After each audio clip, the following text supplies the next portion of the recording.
Diário de Inverno, um romance inesperado na neve. Por eu mesma, a desastrada protagonista que decidiu viajar para um lugar onde o clima claramente tenta matar as pessoas. 1º de janeiro. Aeroporto ou o início do fim, do meu calor corporal. Nunca mais confio em promoções de destinos mágicos de inverno. O site mostrava cabanas aconchegantes, lareiras, pessoas bonitas tomando chocolate quente com luvas fofas. A realidade? Estou no aeroporto esperando um voo atrasado, cercada por gente parecendo pinguins adultos. Tudo bem empacotado em camadas que eu definitivamente não possuo. A moça no balcão disse que eu precisava de um casaco apropriado para temperaturas negativas. Meu casaco de jeans com forro de pelinho não passou no teste. Comprei um casaco térmico num stand que provavelmente vende mais caro do que barras de ouro. Agora pareço um colchão inflável com zíper. Motivo da viagem: me curar de um relacionamento tóxico. Tradução: meu ex terminou comigo por mensagem, com emoji sorrindo. E todo mundo me disse que eu precisava me encontrar. E obviamente eu achei que me encontrar significava me trancar em uma cabana nevada no interior de um país europeu, cujo nome eu ainda não sei pronunciar direito. Bebi chocolate quente queimando minha língua no embarque. Começamos bem. 3 de janeiro. Chegada na vila de Jørsental.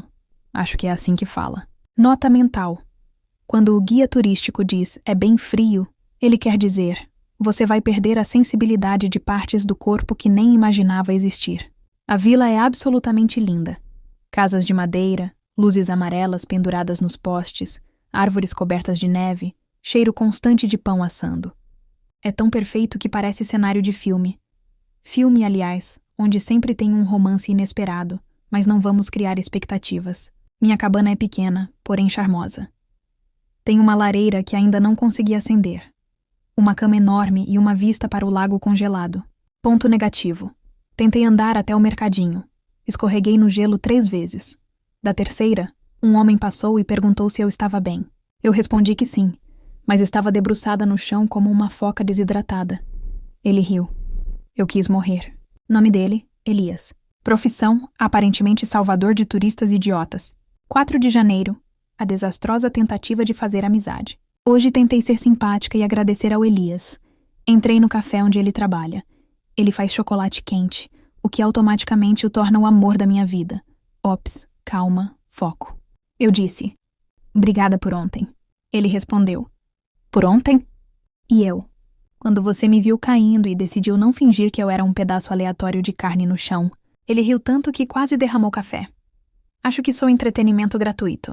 Comprei um chocolate quente, maravilhoso. Sentei perto da janela e escrevi no meu caderno de viagem: objetivo da semana: não cair, nem no gelo, nem por ninguém. Já falhei nas duas. 5 de janeiro. A lareira, o acendedor e a catástrofe. Tentei acender a lareira. Resultado: parecia que tinha invocado um demônio feito de fumaça.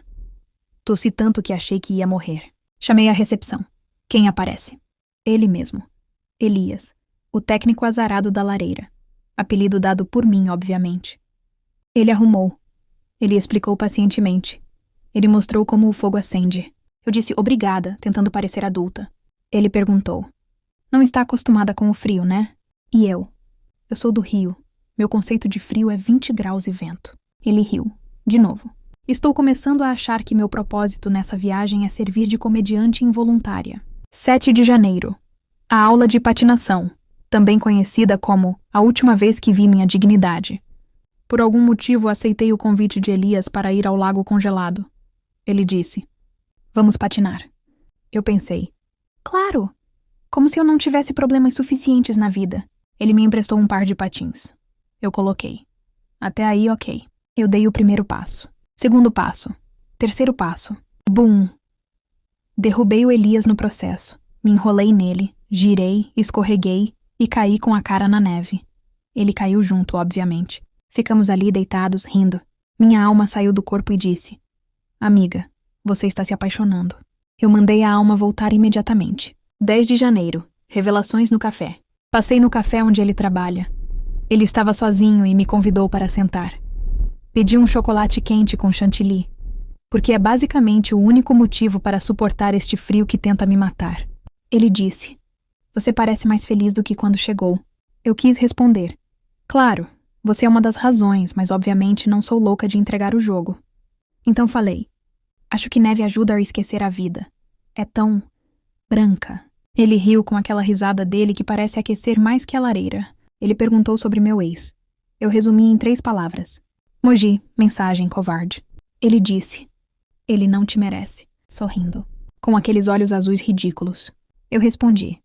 Eu sei, mas bom ouvir isso de alguém que não sou eu. E ficamos ali, conversando por horas. 12 de janeiro. O começo do caos emocional. Acordei pensando nele. Fui dormir pensando nele. Alguma coisa está errada. Isso é perigoso. Vim pra cá pra me curar. Não pra começar um capítulo 2 minutos depois do capítulo anterior terminar. Então decidi evitá-lo hoje. Não fui ao café. Não saí de casa. Fiquei escrevendo e vendo a neve cair. Conclusão. Estou com saudade. Eu sou patética. 13 de janeiro. O dia em que ele bateu na minha porta. Sim, ele bateu na minha porta. Às 10 da manhã. Você sumiu ontem. Eu tentando parecer normal. Estava ocupada fazendo coisas. Ele arqueou a sobrancelha. Eu sou péssima mentirosa. Ele trouxe pão fresco. Quem faz isso? Quem traz pão quentinho num lugar congelado para uma brasileira perdida? Isso é golpe. Conversamos. Rimos. Ele perguntou se eu queria caminhar pela vila. Aceitei. Meu coração aceitou antes de mim. 14 de janeiro. A caminhada e o problema. Passeamos pela vila. Conheci a livraria, o mercado, a ponte coberta de neve. Ele contou histórias da infância, das festas locais, da vez que caiu no lago quando era criança. Eu estava completamente encantada.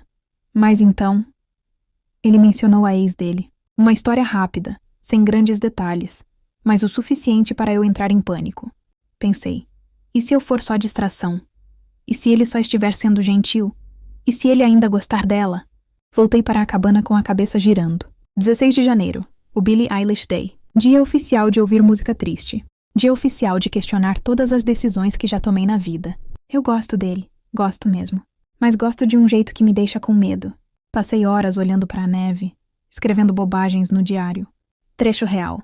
Se continuar assim, vou me machucar. Mas se fugir, também vou. E agora? 17 de janeiro. Ele apareceu de novo. Porque claro que apareceu. Ele bateu na porta com um olhar preocupado. Você está bem? Não estou, Elias. Estou sendo destruidamente brasileira e dramática num país onde ninguém sabe o que é calor emocional. Mas respondi. Tô bem, só cansada. Ele disse. Posso te mostrar uma coisa? Me levou até o topo de uma colina perto da vila. A vista era absurda. A floresta congelada, o lago, as casas iluminadas. E então ele disse. Quando estou confuso, venho aqui. Ajuda a pensar. Eu respondi. E você está confuso? Ele sorriu daquele jeito que acaba comigo. Só quando tento entender você. Minha nossa! Eu quase derreti a neve inteira daquele lugar. 18 de janeiro. Beijei ele. Eu beijei ele. Tá. Respira. Vamos escrever como uma adulta. Fomos ao café. Conversamos. Ele me olhava diferente. Eu também. Na volta, estávamos andando pela rua. Nevava devagar, igual cena clichê de filme romântico. Ele tirou a luva para ajeitar meu cachecol. Por que alguém faz isso? Por quê? Eu gelei por dentro e por fora. Ele ficou me encarando. Eu fiquei encarando de volta. E então simplesmente aconteceu. Eu beijei ele. Achei que ia morrer de vergonha depois, mas ele retribuiu como se estivesse esperando há dias. Quando nos afastamos, ele disse baixinho. Finalmente. E eu quase desmaiei ali mesmo na neve. 20 de janeiro. O problema, porque sempre tem um, tudo estava perfeito. Até ele dizer, queria te mostrar mais da vila antes que você volte. A palavra volte caiu no chão igual um copo de vidro. Eu percebi. Eu tenho passagem de volta. Eu tenho vida no Brasil. Ele tem vida aqui. Real, concreta, cheia de neve e chocolate quente. E eu tenho medo. 22 de janeiro. A conversa difícil. Disse a ele que estava com medo de me envolver de verdade. Ele ouviu tudo com calma, sem interromper. Depois respondeu. Eu não quero te prender aqui. Nem te pedir nada agora. Mas quero que saiba que, se quiser ficar, eu quero você aqui. Eu quase chorei. Não dei resposta. Não consegui. 24 de janeiro. Escolha. Passei o dia inteiro pensando. Andei sozinha pela vila. Senti o ar gelado batendo no rosto. Olhei para a cabana que virou meu lar temporário. E percebi. Eu nunca me senti tão eu quanto aqui. Nem com meu ex. Nem em lugar nenhum. 25 de janeiro. Última entrada do diário. antes da decisão final. Hoje à noite tenho que arrumar as malas. Meu voo é amanhã. Ou posso remarcar. Posso estender. Posso tentar. E acho que pela primeira vez em muito tempo eu quero tentar. 26 de janeiro, a decisão. Não embarquei. Não toquei no aeroporto. Fui até o café. Ele estava lá, preparando chocolate quente. Quando me viu, sorriu como se o sol tivesse decidido nascer bem ali. Eu disse: vou ficar mais um tempo.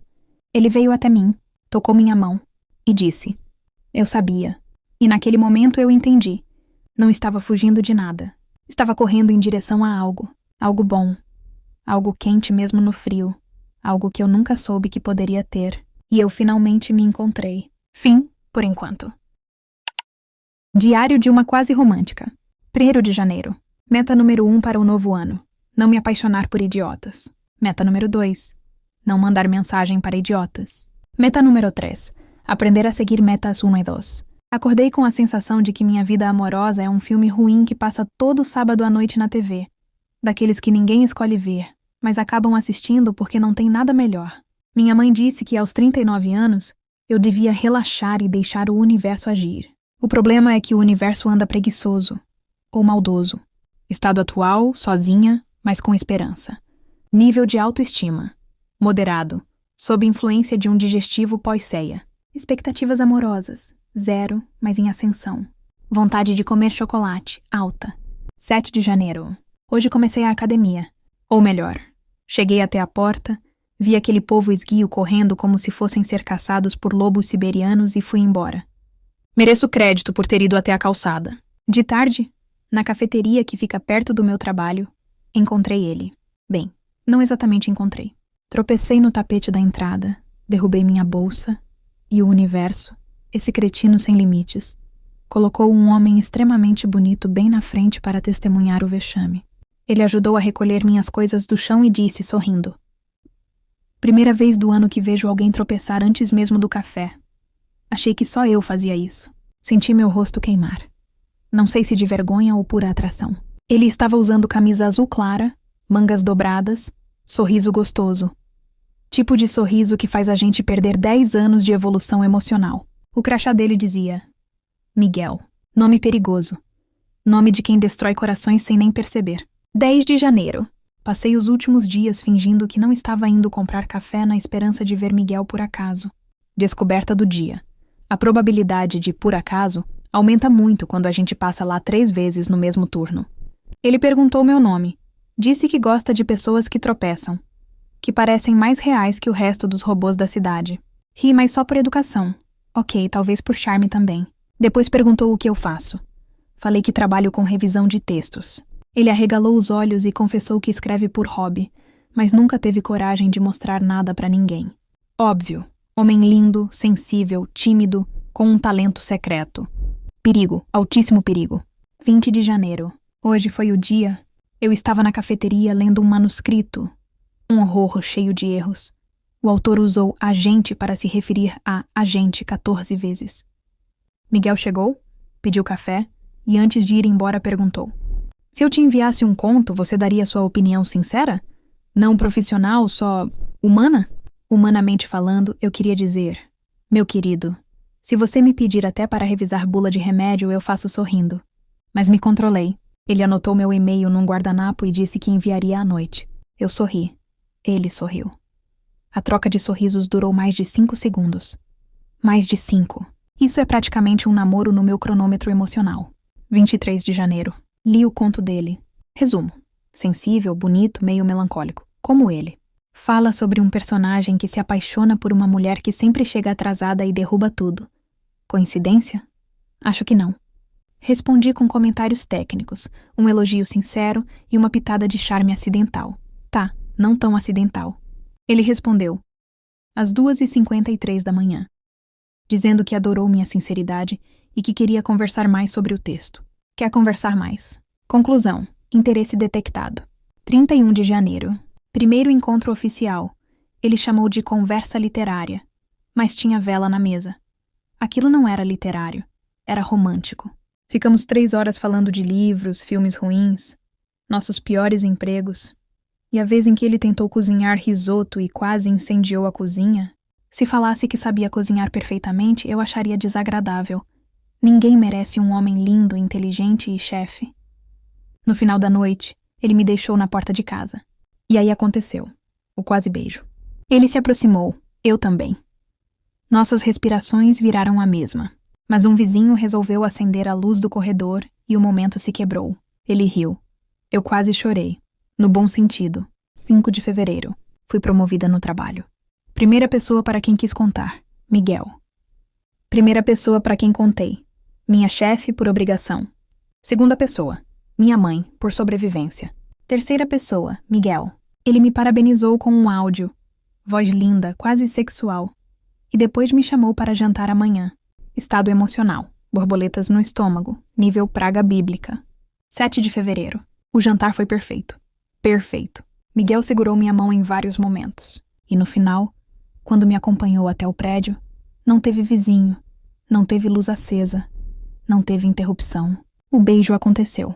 E meu Deus, se eu soubesse que beijo assim existia, teria beijado muito mais na adolescência em vez de passar tanto tempo estudando gramática. 12 de fevereiro. Estávamos caminhando no aterro quando Miguel segurou minha cintura e disse: sinto que posso falar qualquer coisa pra você. Essa frase é perigosíssima. Pode significar amor ou bomba relógio. Ele continuou: não estou pronto para um relacionamento sério, mas também não quero te perder. Meu cérebro tentou ser racional. Meu coração jogou a razão no chão, pisou, acendeu um cigarro em cima e disse: ignora, dá tudo certo. Concordei com ele. Disse que estava tranquila, leve, zen. Mentira. Estava em pânico sobre como não demonstrar que estou me apaixonando. 20 de fevereiro. O pior aconteceu. Miguel sumiu por 3 dias. Nenhuma mensagem. Nenhum bom dia. Nenhuma desculpa para aparecer. Passei pelos estágios clássicos. Negação, raiva, ansiedade, compulsão por chocolate e tentativa de fingir que não me importo.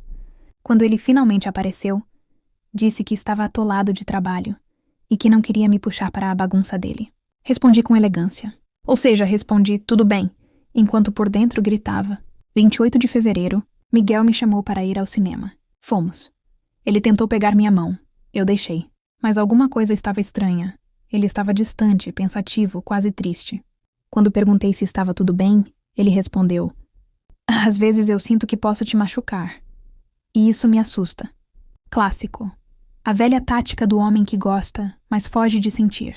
Senti vontade de abraçar ele e minha versão irritada ao mesmo tempo. 10 de março. Hoje briguei com ele. Uma briga pequena, mas significativa. Comentei que ele some às vezes e isso me deixa insegura.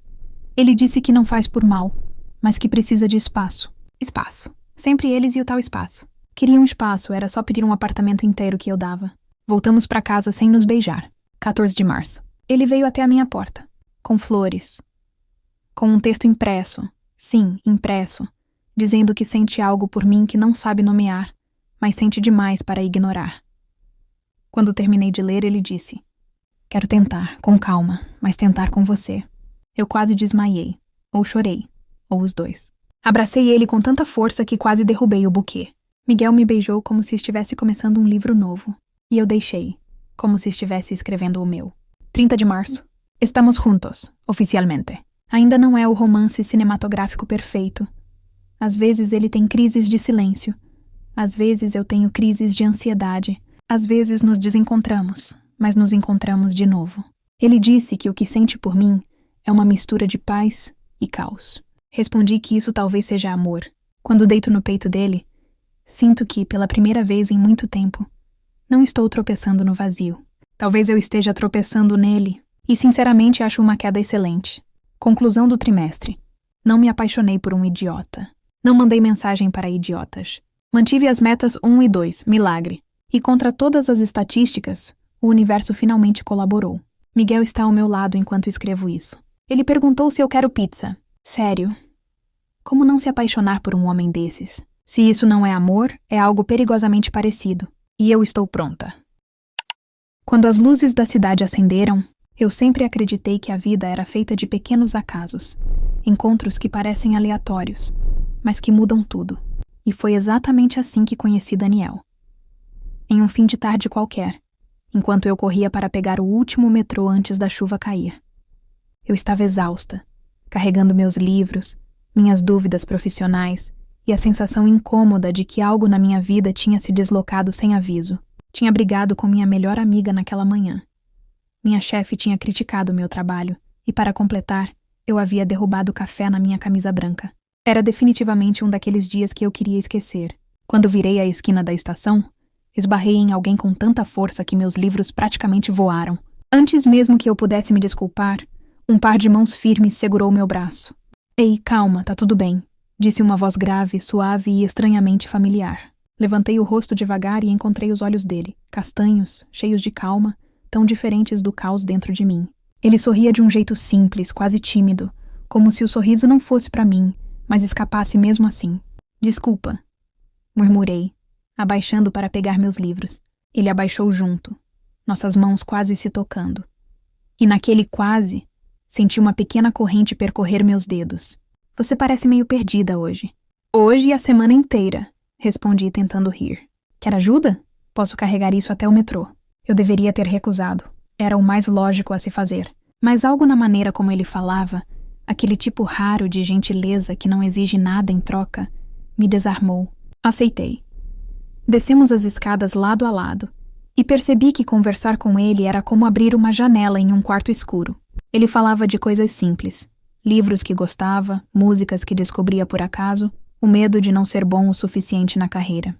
Eu me reconheci em tudo. Quando o metrô chegou, entrei e, antes que as portas se fechassem, ele me entregou o último livro que segurava. Foi um prazer te conhecer, hesitou. Qual é seu nome? Helena, respondi. Daniel. As portas se fecharam. E por um instante eu tive a sensação estranha de que tinha acabado de conhecer alguém importante, mas não sabia exatamente por quê. Eu poderia dizer que não pensei nele depois disso, mas estaria mentindo. Passei dias lembrando do jeito que ele me olhou, como se tivesse enxergado algo além do meu mau humor e da minha pressa. Não sabia nada sobre ele, mas sua imagem me perseguia nos momentos mais improváveis. 4 dias depois, algo que só acontece em filmes aconteceu comigo. Estava sentada no mesmo banco da estação, mexendo no celular, quando o ouvi. Helena? Meu coração bateu tão forte que quase derrubei o aparelho. Ele estava ali, parado, sorrindo como se estivesse feliz de verdade por me ver. Você por aqui de novo? Disse ele, sentando ao meu lado. Eu trabalho perto, e você? Também. Trabalho 2 ruas acima. Acho que nossos horários se cruzaram. E daquele dia em diante começaram a se cruzar sempre. No início eram apenas conversas na estação. Depois cafés rápidos. Depois caminhadas até a esquina. Uma vez ele me acompanhou até quase a porta de casa, alegando que era caminho. Eu soube mais tarde que não era. Ele era leve. Leve de um jeito que eu nunca tinha conhecido. Mas também profundo nos silêncios, nas pausas, nos olhares longos que demoravam mais do que deveriam. Ele tinha aquele cuidado bonito e raro. Me ouvia de verdade. Ria das minhas piadas ruins. Decorava detalhes que até eu esquecia. E quanto mais eu me aproximava, mais eu tinha medo. Porque ele parecia ser exatamente aquilo que eu nunca achei que teria. Alguém que realmente escolhia ficar. A primeira vez que saímos oficialmente, ficamos andando pelo centro da cidade à noite. As luzes laranjas refletiam no chão molhado pela chuva, e ele mantinha as mãos no bolso do casaco, como se estivesse nervoso. Sabe, disse ele com a voz baixa, eu nunca conheci alguém que me deixasse tão à vontade quanto você. Senti meu coração tropeçar. Acho que sinto o mesmo, respondi.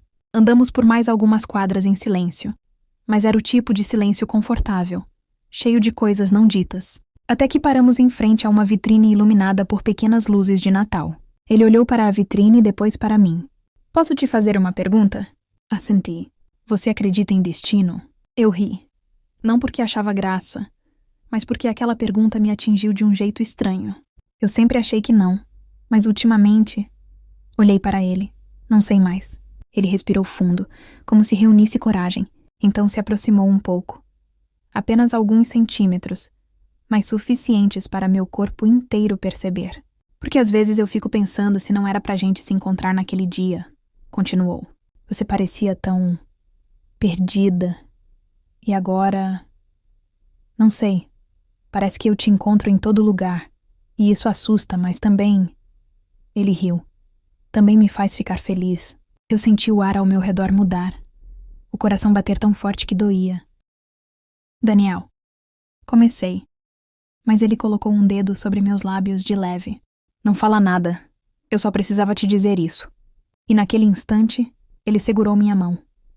Não foi um beijo, mas o toque, simples e lento, valeu por todos os beijos que eu já tinha imaginado.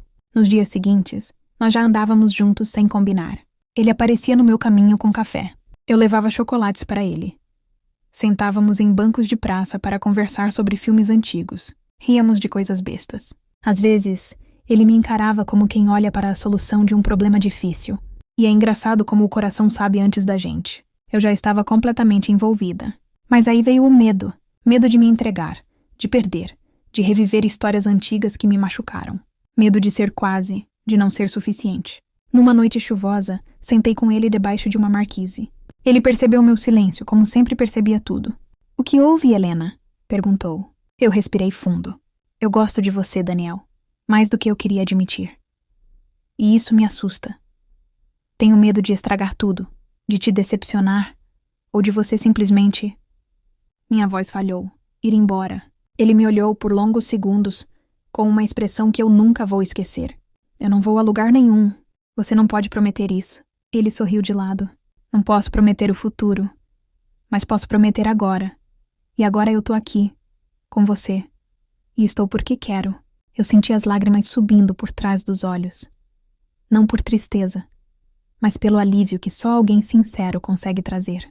Ele segurou meu rosto com delicadeza. "Helena, eu gosto de você do jeito que você é. Com medos, com dúvidas, com dias ruins. Eu quero ficar." Ele respirou fundo. "Se você deixar." E foi naquele momento, com a chuva caindo atrás de nós, e o mundo parecendo muito grande e muito pequeno ao mesmo tempo, que ele me beijou. Um beijo lento, quente, cheio de cuidado. Um beijo que parecia dizer, "Eu vejo você." Meu medo não desapareceu naquele instante, mas ele ficou menor. E pela primeira vez em muito tempo, eu senti que podia confiar. Não porque ele me prometeu algo, mas porque ele mostrava isso todos os dias. Hoje faz 3 meses desde o nosso primeiro encontro. Ainda pego o metrô no mesmo horário, ainda derrubo café às vezes, ainda me sinto perdida em alguns dias.